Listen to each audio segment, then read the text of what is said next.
Some people think Kayle is weak and not worth learning. Oh dear, they are so wrong. An enemy has been slain. Rampage. Double kill.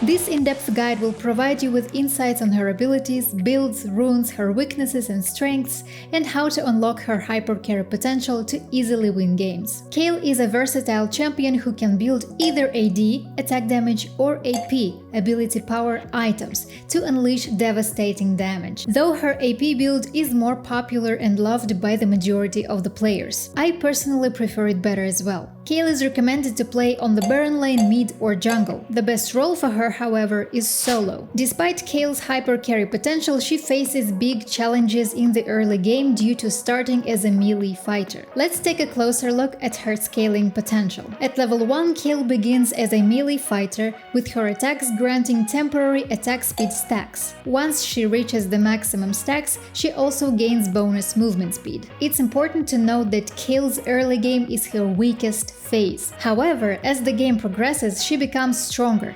especially at level 5, 10 and 15. When Kayle reaches level 5, her attack range increases, providing safer farming opportunities. At level 10, her attacks fire waves of flame at maximum stacks, dealing additional damage. Finally, at level 15, Kayle's attack range is further increased, and the bonus from reaching maximum stacks becomes permanent, allowing her to deal huge area of effect AoE damage every time she auto-attacks. Surviving the early game is super important to unlocking Kayle's late-game carry potential. Kayle's passive, Divine Ascent, is a crucial aspect of her kit. This passive ability plays a significant role in Kayle's early-game survival and late-game damage output. Kayle's first ability, Radiant Blast, allows her to launch a celestial sword, dealing magic damage to enemies. Additionally, it slows them and reduces their armor and magic resistance. Properly using Radiant Blast before engaging in auto-attacks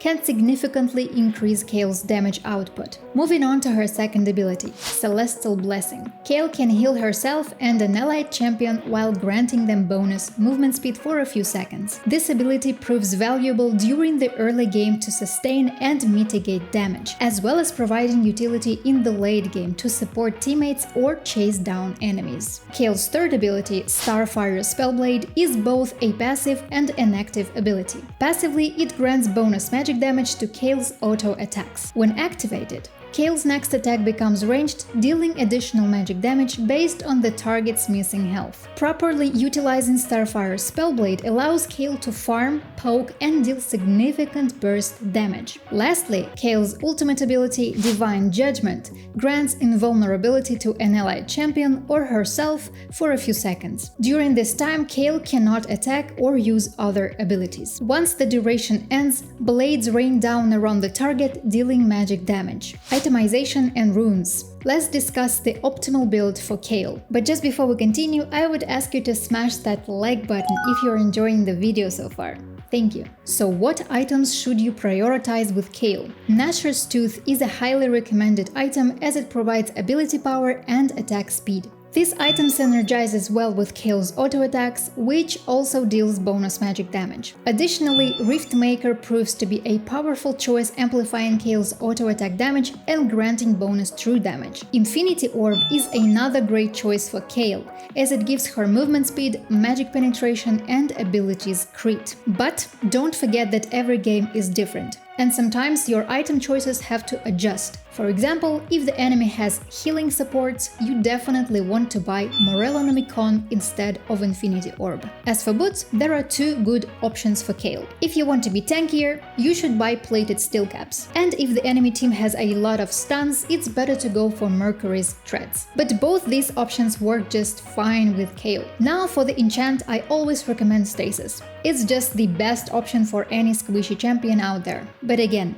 if the enemy team has too much CC, crowd control, then it's best to choose Quicksilver Enchant. AD Kayle is playable too, but with AP build, her burst damage is much higher and also she tends to be tankier. So if you're only starting to learn Kayle, always choose Classic. Now let's talk about runes. Which ones complement Kayle's playstyle? Kayle's unique attack speed allows her to repeatedly trigger the powerful effect of Kraken Slayer, significantly amplifying her damage output when attacking enemy champions. Hunter Vampirism. This rune provides Kayle with additional ability power and magical vamp, bolstering her damage potential while also granting her increased sustain. As a squishy hypercarry, Kayle naturally becomes the primary target for the enemy team. To mitigate this threat, Bone Plating comes to her aid, reducing the damage taken from the initial 3 instances of enemy attacks. During the laning phase, when Kayle finds herself low on health or mana, she can turn to the Honey Fruit for a replenishing boost. This rune not only restores her health and mana, but also rewards her with additional gold,